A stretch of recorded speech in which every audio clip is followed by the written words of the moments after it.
যে কই মাছের প্রাণ খুবই শক্ত হয়, কই মাছ চট করে মরতে চায় না। তো এখানে সর্বশেষে রয়েছে আমাদের সবথেকে প্রিয় মাছ। পাবেন সবার ১ম এ আঁশগুলি ছাড়িয়ে নিয়ে তার এখনো পর্যন্ত শোল মাছটি জীবিত আছে আমার যা মনে হচ্ছে। এখন নরম পছন্দের মাছ, তো সেই মাছটি দাদা কাটছিল।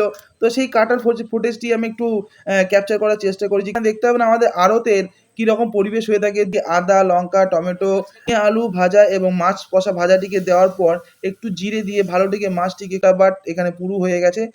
মাছটিকে দেখতে খুবই সুস্বাদু মনে হচ্ছে। এখানে হ্যালো ফ্রেন্ডস, আজকে আমরা চলে এসেছি আমাদের মাছ বাজারে, যেখানে আমরা কিনেছি একটা শোল মাছ এবং তার সাথে ৩ টে কই মাছ ফ্রি ছিল। তো আমরা চলে এসেছি একটা দাদার কাছে মাছ কাটতে। তো দেখি দাদা প্রচুর পরিমাণে মাছ কিনেছে। দেখতে পাবেন এখানে পাবদা রয়েছে, ট্যাংরা রয়েছে, জিওল রয়েছে, তারপর ওদিকে পোনা, রুই, কাতলা এবং সর্বশেষে রয়েছে আমাদের সবথেকে প্রিয় মাছ ইলিশ মাছ, যেটা সবথেকে রেয়ার মাছ হয়ে থাকে এবং সবথেকে দামি মাছ। খেতে খুবই সুস্বাদু। আপনারা যারা খেয়েছেন তারা অবশ্যই জানবেন যে ইলিশ মাছের টেস্ট কেমন।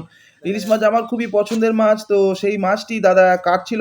তো সেই কাটার ফুটেজটি আমি একটু ক্যাপচার করার চেষ্টা করেছি ক্যামেরার মাধ্যমে। তো এখানে দেখতে পাবেন ইলিশ মাছটিকে কাটা হচ্ছে। এবার এখানে পিসগুলো দেখুন, খুবই সুন্দর লাগছে দেখতে। ইলিশ মাছের মধ্যে যে তেলগুলো থাকে সেগুলো পিসের মধ্যে থেকে এত সুন্দর বেরিয়ে আসে এবং এরপর শুরু হয়েছে আমাদের কই মাছ বাছার পদ্ধতি। তো এখানে দেখতে পাবেন কই মাছটিকে ভালোভাবে আঁশ ছাড়িয়ে নিয়ে তার মুখটিকে কেটে তার ভেতর থেকে যত রকমের তার নাড়ি ভুঁড়ি আছে সেগুলো চাকু বা ছুরির মাধ্যমে বের করে নেওয়া হয় এবং তারপর দেখতে পাবেন তার কানকো এবং খোলা যাই থাকে সেগুলিকে বের করে ভালোভাবে কই মাছটিকে পরিষ্কার করে নেওয়া হয়। এবং আপনারা সবাই জানবেন যে কই মাছের প্রাণ খুবই শক্ত হয়, কই মাছ চট করে মরতে চায় না। তো এখানে অ্যাটলিস্ট শেষ পর্যন্ত আমাদের শোল মাছ কাটার পদ্ধতিটি শুরু হয়েছে। তো তারপর দেখতে পাবেন সবার ১ম এ আঁশগুলি ছাড়িয়ে নিয়ে তার এখনো পর্যন্ত শোল মাছটি জীবিত আছে আমার যা মনে হচ্ছে। এখন নড়ন-চড়ন খুব একটু কম হয়েছে। তো তারপর শোল মাছের পাখনাগুলোকে ভালোভাবে কেটে আমাদের গর্দানটিকে ভালোভাবে কেটে নিতে হবে। তো দাদা সেটাই প্রক্রিয়া শুরু করেছে এবং এখানে দেখা যাচ্ছে শোল মাছের ভেতরে ডিম রয়েছে। তো ডিমটিও খুবই সুস্বাদু খেতে লাগে আমার। সবথেকে বেশি আমার শোল মাছের ঝাল বা ঝোল টক এবং স্পেশালি টকটা বেশি ভালো লাগে আমার। শোল মাছের মাথা দিয়ে যে টকটা তৈরি হয় সেটা আমার খুবই ভালো লাগে। আপনারা জানাবেন আপনাদের শোল মাছের কোন পদটি খেতে সবথেকে বেশি ভালো লাগে। তো এখানে দেখতে পাবেন আমাদের মাছ কাটাকাটি কমপ্লিট হয়ে গেছে। তো দাদা ভালোবেসে একটা ক্যারি প্যাকেট দিয়েছে এবং আমি আমার বালতিটিকে নিয়ে ক্যারি প্যাকেটটি ভরে আমাদের রাস্তা দিয়ে বেরিয়ে যাচ্ছি। তো এখানে দেখতে পাবেন আমাদের আড়তের কিরকম পরিবেশ হয়ে থাকে। ২ দিকে মাছ, দাদারা সব মাছ বিক্রি করার জন্য বসে আছে। আর এখানে এত পরিমাণে জল দাঁড়িয়েছে। এখানে দেখতে পাবেন টাটকা ফ্রেশ কুমড়ো বিক্রি করছে একটা কাকা। তো এই কাকা আমাকে রিকোয়েস্ট করলো যে তাকেও যেন ক্যামেরার মধ্যে একটু তুলে ধরা হোক এবং তারপর দেখতে পাবেন এদিকে আদা, লঙ্কা, টমেটো, আরো সব যত রকমের সবজি আছে সব বিক্রি হচ্ছে এবং তারপরে মাছ।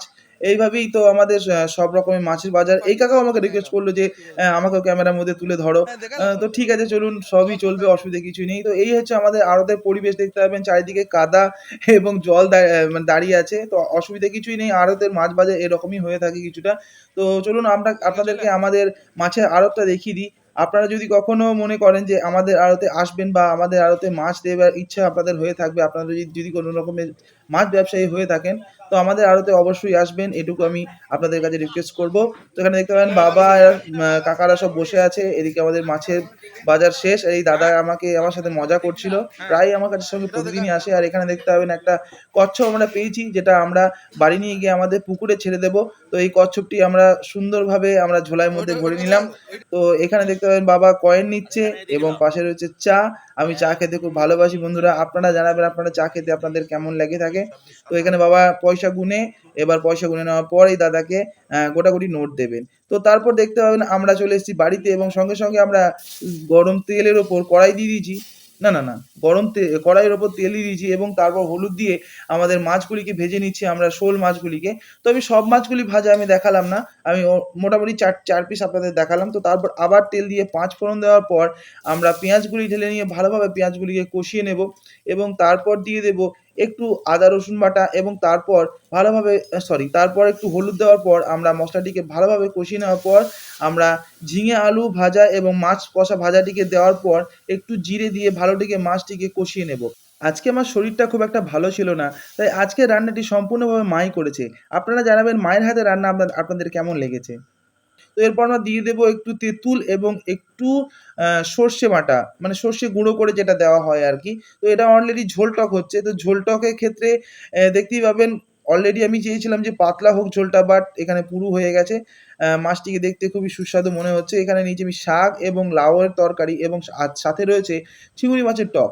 তো তারপরে আমি ভাতটিকে ভেঙে নিলাম এবং আমাদের যে সবথেকে প্রিয় শোল মাছের ঝোলটি ঢেলে নিলাম এবং তারপর আমাদের শোল মাছটিকে নেওয়ার পর আমরা ভালোভাবে ভাতের সাথে মাখিয়ে নিলাম ঝোলটিকে এবং ১ পিস স্লাইস মাছ নিলাম। তো এইভাবেই আমরা আজকে রান্নাটি করেছিলাম। আশা করব আপনাদের ভালো লাগবে। কারণ আজকে আমার শরীরটা খুব একটা ভালো নেই। তাই খাওয়া-দাওয়ার ফুটেজটি আমি নিতে পারিনি। আমাকে ক্ষমা করবেন।